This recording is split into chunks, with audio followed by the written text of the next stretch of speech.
everyone, it's Jack from Cultaholic.com, and it's time for more news on this lovely Wednesday afternoon. We have various bits of news from all around the wrestling world, so without any further ado, let's dive in and take a look at those lovely headlines. First of all, CM Punk has been teased as the SmackDown hacker, but how likely is this? Nikki Bella says she's unhappy with Ronda Rousey's debut at the 2018 Royal Rumble. And finally, 2 more WWE releases have been confirmed. Yes, so you might be aware of the SmackDown hacker if you've been keeping up to date with things over on the Blue brand. The hacker first emerged in the build-up to WrestleMania 36, and it was the go-home show before WrestleMania in which we saw the first example of a hacker video where this shadowy, anonymous figure with a disguised voice even revealed that Sonya Deville and Dolph Ziggler had been scheming to keep Mandy Rose and Otis apart. This all led to that match at WrestleMania between Otis and Ziggler, which Otis was able to win a huge babyface victory with the help of Mandy Rose, and they reconciled and everything, and it was all happy, but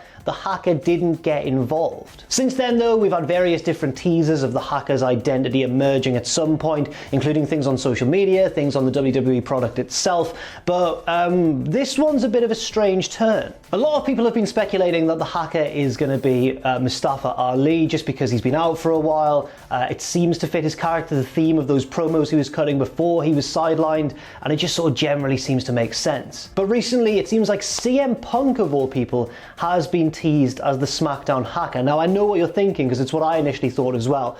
If this was CM Punk, why would he be used in such a mid-tier storyline on SmackDown? Surely if Punk was gonna somehow unthinkably return to WWE action, he would be thrust immediately into one of the main title pictures or a big feud against a fellow former WWE megastar.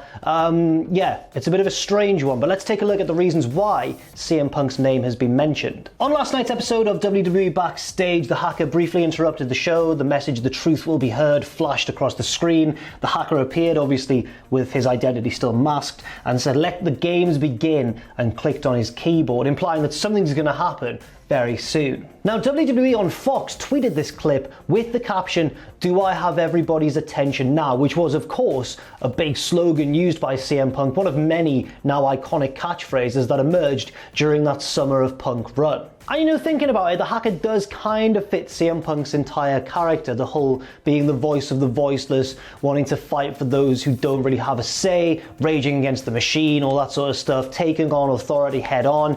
It does sort of match up with what the hacker's doing right now. In a way it does. I'm not saying that this confirms it in any way, but it does make sense in a way. Then again, it could also be the SmackDown account, WWE on Fox on Twitter, just trying to drum up a bit more interest in the Blue brand generally, because obviously ratings have taken a hit across the board since the whole lockdown began. And you know what? CM Punk's a way to get people's attention, so why wouldn't they do that? Well, I guess the reason they wouldn't do that is because if it's not revealed to be Punk, then it's going to be quite disappointing, and that could have a bad effect on whoever the hacker really is. But all that aside, let's look at the other reason why this could be a possibility. That's because Mark Henry has previously said on an episode of Busted Open Radio recently that he would also like for the hacker to be CM Punk. He said, "I said it from the beginning that I was hoping it would be CM Punk, that it would be his introduction back to pro wrestling, to be able to tell the story of, you want the truth, I want to give you the truth, and I've been around here watching, and I've exposed the truth at some small levels, but now I'm going to share the truth on everything." And in theorizing that, Henry is kind of addressing my criticism that why would you introduce CM Punk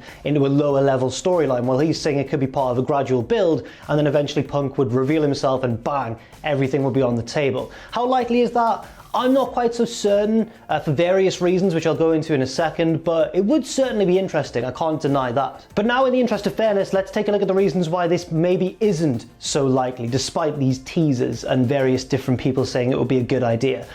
First of all, you have to take into account that rumor that Vince is just unwilling to do business with the CM Punk. There's a reason that Punk is a Fox employee, not a WWE employee, and there's a reason that he's never been welcomed back into the fold, unlike almost every big star that Vince has fallen out with in the past. And also, of course, Punk said recently, around the time that Will Ospreay challenged him to that match at next year's Wrestle Kingdom in New Japan, Punk said there's very few people who would entice him back into wrestling, the potential of feuding, I should say, with very few people. His 2 criteria seem to be 1, people that he'd feuded with in the past to varying levels of success, from the very successful feuds like those with John Cena to those which were good but maybe had more potential than was realized, such as, for example, Daniel Bryan. Or Punk also implied people like Will Ospreay would also tempt him back. People that he likes watching, people that he's quite inspired by, and people that he would enjoy wrestling who he's never wrestled before. So yeah, how likely is it? I would say, given the clues that we've been given, more likely than it was before these stories emerged, but I think still on the whole, you have to take into account how stubborn the key figures are that are involved. The key figures, of course, being CM Punk himself and Vince McMahon. Next up, Nikki Bella has spoken about how she was unhappy with Ronda Rousey's debut back at the 2018 Royal Rumble. Now, if you remember, Ronda made her debut after the Women's Royal Rumble match, the first ever Women's Royal Rumble and the main event of the show. She kind of overshadowed, in the eyes of many, Asuka's victory. She pointed at the WrestleMania sign. Suddenly, it was kind of all about Ronda Rousey rather than Asuka, the winner of the first ever Women's Royal Rumble. And I think a lot of that early criticism has been kind of wiped away because nobody expected Ronda to take to pro wrestling quite as well as she did. And a lot of her great work in the ring erased a lot of that criticism, especially matches such as the match at that WrestleMania, herself and Kurt Angle taking on Triple H and Stephanie McMahon. But in the recently released Bella Twins autobiography, an excerpt has been doing the rounds from Nikki Bella, featured in such places as E! Online, most prominently probably, in which Nikki says, "It was nothing against Ronda, it is thrilling that she's at WWE, but it was a bit of a slap in the face to all the historic women's wrestlers who had come out for the match, the main event, only to have the moment upstaged by the Ronda announcement." She finishes saying it just didn't need to happen like that. Now I think there's a lot of debate to be had about Nikki's opinion here. First of all, yes, I can totally see why it would be seen as overshadowing people because of course it was this big historic match and we're immediately saying, right, enough of that, here's the next big shiny thing to look at in the women's division, Ronda Rousey. But then again, as I mentioned, she was really, really good. You could also say that maybe history has been a bit unkind to Nikki Bella. She's seen as kind of this symbol of the old era, and the more and more that WWE pushed to portray Nikki Bella and the Bella Twins generally as kind of big revolutionaries in women's wrestling, the more there seems to be a pushback from certain sections of fans, and I can totally understand that pushback, because the more it's rammed down our throats, the more we're likely to be like, no, it's not about the Bella Twins, it's about this new generation of women, people like the Four Horsewomen, for example, people like AJ Lee, who truly revolutionized women's wrestling. It is certainly an interesting debate to be had, but I do understand Nikki Bella's position, and you kind of have to look at it through her eyes. She was one of the historic women she's talking about in that excerpt who'd come back for that Rumble, as did her sister Brie, and they lasted pretty far through to the end, didn't they? I think Nikki was the last woman eliminated by Asuka to win the match.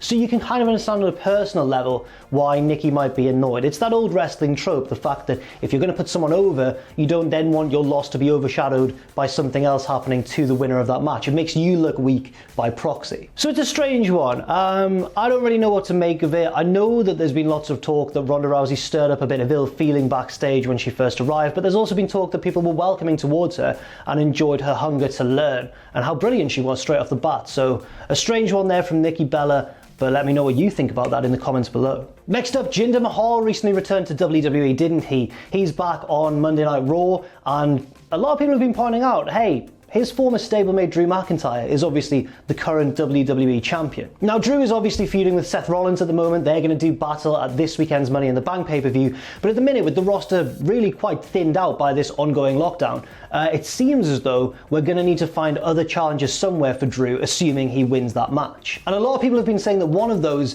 could be Jinder Mahal. There's sort of an inbuilt real-life storyline with the two being former friends, former stablemates, and potentially could clash in the future. But let's see what Drew himself had to say about this. Speaking to Metro, Drew said, "I don't know if the fans would necessarily accept it right away. Jinder and I have that legitimate, real story. He just has to get a bit of a run going, build up some steam, and then when the time is right, come together. Aside from what people saw on television, beside the fact that he won the title before me and everyone kind of crapped on it, then I won the title and everyone kind of praised it, there's a lot of backstage stuff as well that we can put on screen, and I know it'll be fantastic.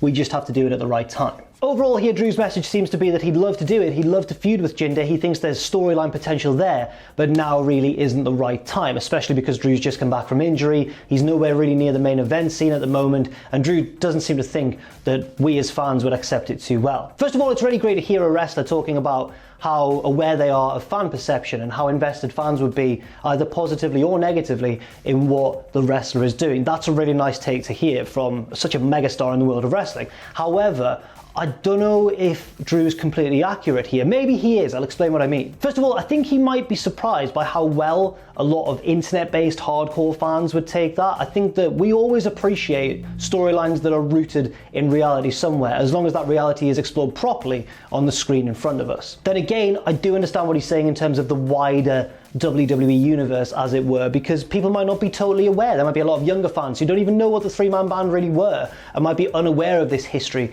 between Drew and Jinder. They might just see it as, there's Jinder, a former WWE champion who's kind of fallen off down the card now. There's Drew, the top guy. Why is he feuding with this mid-card guy? So in terms of that way of looking at it, I can totally see where Drew's coming from. I also think he's right about the timing issue. I think timing is crucial, and I think that, you know, he is making a lot of sense when he talks about this maybe not being the right sort of time. But as we've seen, this sort of current weird no fans era is forcing plans to be changed all the time. AJ Styles, for example, wasn't meant to come back this soon from the Boneyard match at WrestleMania, but they've shoehorned him into the Money in the Bank ladder match because they need more star power on the show. Poor Apollo Crews, who lost his spot in the match because of that.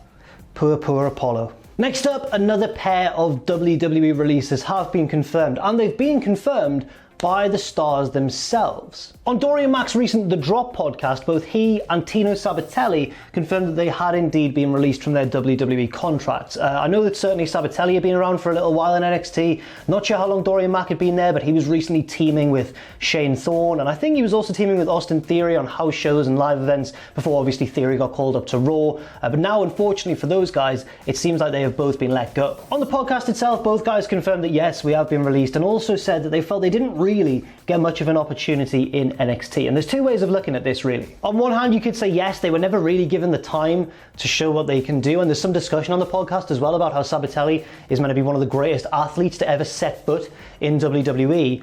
And I do think that's a shame, because we've heard about this frustration with trying to break through in the system, whether it's on, you know, the main roster, Raw and SmackDown, or whether it is in NXT, as Deonna Purrazzo recently said in interviews since her release. And I have no doubt that Sabatelli is a great athlete, but the other way of looking at it is, being a great athlete or being huge like Dorian Mack isn't necessarily a recipe for success, especially in the kind of work rate heavy NXT. There it seems to be more about how you can stand out and of course, as always, how you can connect with the crowd, as well as backing it up in the ring. And I just don't know how much of this is Dorian Mack and Tino Sabatelli not being given a chance to do that, and how much it's about them not really forcing themselves to be noticed. It's that age-old debate, isn't it? Whose fault is it when someone gets released? Is it their fault for not seizing the brass ring? Or is it, you know, is it WWE's fault for not capitalizing on the talent that they already had? It is a weird one, but whichever way you look at it, it is of course sad to see people lose their jobs.